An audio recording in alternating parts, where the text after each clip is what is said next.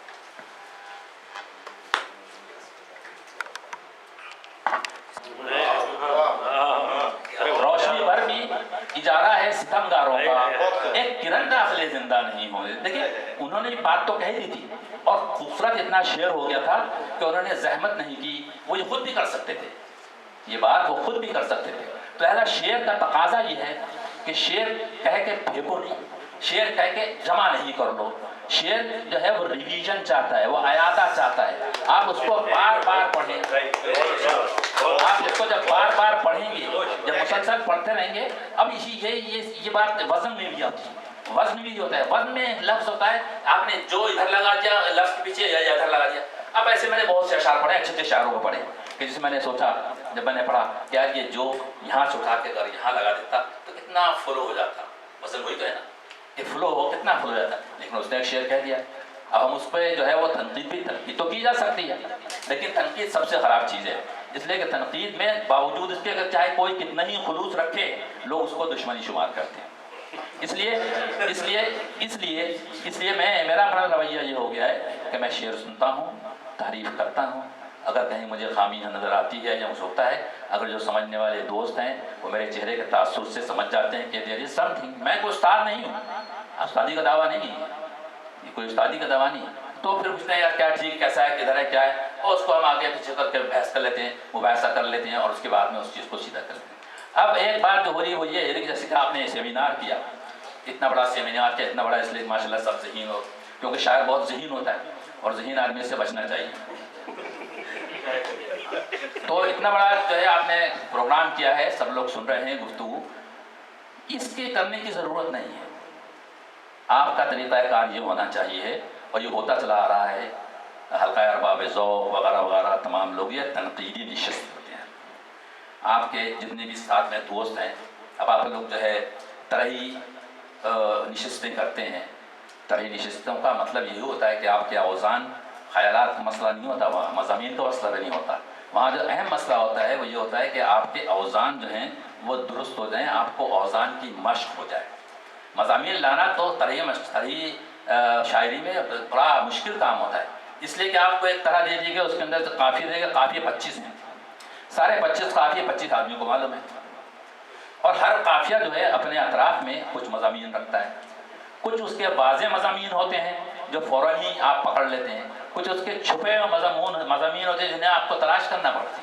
یا تو آپ میں یہ صلاحیت ہونا چاہیے کہ آپ وہ چھپے ہوئے مضامین تلاش کریں، یا پھر یہ ہے کہ اگر آپ اسی قافیے پر جس پر جنرلی سب لوگ کہہ رہے ہوتے ہیں آپ بھی کہتے ہیں، تو ہوتا یہ ہے کہ اشعار کے آپس میں ٹکراؤ ہو جاتا ہے، خیالات کا آپس میں ٹکراؤ ہوتا ہے.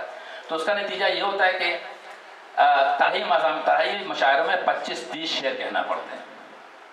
پھر یہ دیکھنا پڑتا ہے کہ آپ کا مقام کہاں پر ہے.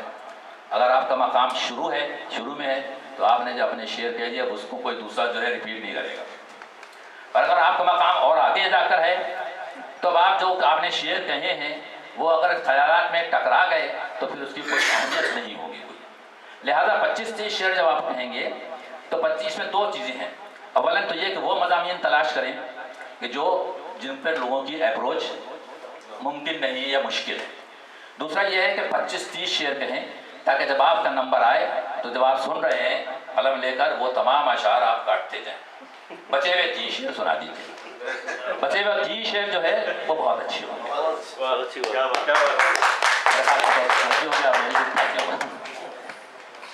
بہت بہت شکریہ جناب یعقوب تصور صاحب نے بہت ہی لطف اندوز گفتگو کی اور بہت ہی ہماری جانکاری میں اضافہ بھی ہوا. سوالات اور بھی تھے لیکن وقت کی کمی کو دیکھتے ہوئے میں مائک احییٰ بھائی کے حوالے کرتا ہوں تاکہ ہمارے اور دوست اگر ان کے ذہن میں کوئی سوالات ہوں تو ہمارے احییٰ بھائی کے ذریعے سے جو ہے وہ سوالات ہمارے محترم جناب یعقوب صاحب کے سامنے رکھیں گے. تھوڑا سا پانی مجھے، وہ بولنے کی عادت نہیں ہے نا.